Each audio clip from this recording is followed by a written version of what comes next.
You're listening to Systemic Error Podcast. The failure was designed.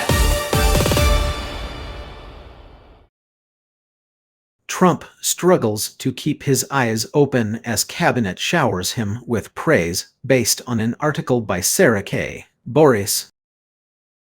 The White House doesn't want you looking at the president too closely. Power, not optics. The basic fact in this story is simple. Donald Trump holds the office, the cabinet sits around him, and the White House controls the spin. That matters more than the spectacle of whether he was blinking, dozing, or reflecting. The people with institutional power are not the critics mocking him online. It is Trump, his staff, and the officials surrounding him who are manufacturing the image of competence while asking everyone else to accept it on command. What happened? The reporting describes Trump at a cabinet meeting at Camp David, where his officials praised him while he appeared to struggle to keep his eyes open. It also notes a string of similar moments this year at public events, followed by White House denials, insults, and absurd semantic games about blinking.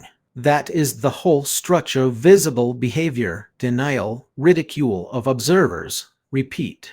The misdirection is the point. The White House is not just disputing a fact. It is trying to turn perception itself into a loyalty test. If people think they saw Trump nod off, the administration wants the argument to become about the supposed stupidity or bad faith of the viewer. That is classic authoritarian messaging: deny the obvious, attack the messenger, and insist that what everyone saw did not happen. The goal is not accuracy. The goal is control. Trump's old trick now turned back on him. The irony here is not subtle. Trump spent years branding Joe Biden as Sleepy Joe, a cheap but effective weapon because it linked age, fatigue, and competence into one blunt political insult. Now the same visual script is attached to Trump, and his operation responds with outrage and mockery instead of seriousness.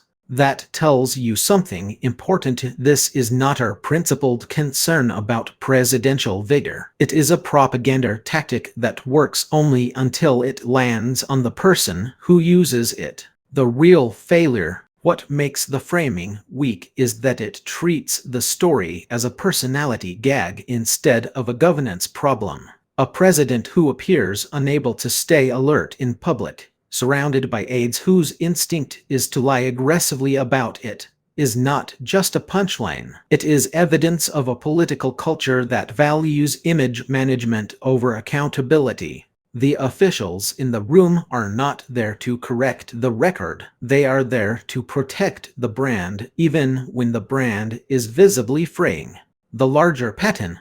This is how institutional cowardice operates in a degraded political system. Power centralizes around a leader, subordinates perform devotion, and the public is told not to trust its own eyes.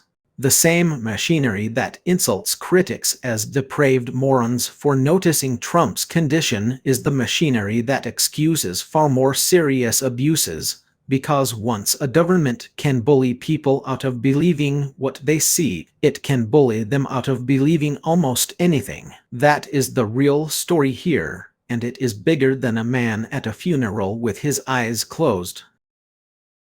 You've been listening to Systemic Error. Thanks to AltaNet for today's article, with the automated voice of Bryce. Thanks for listening.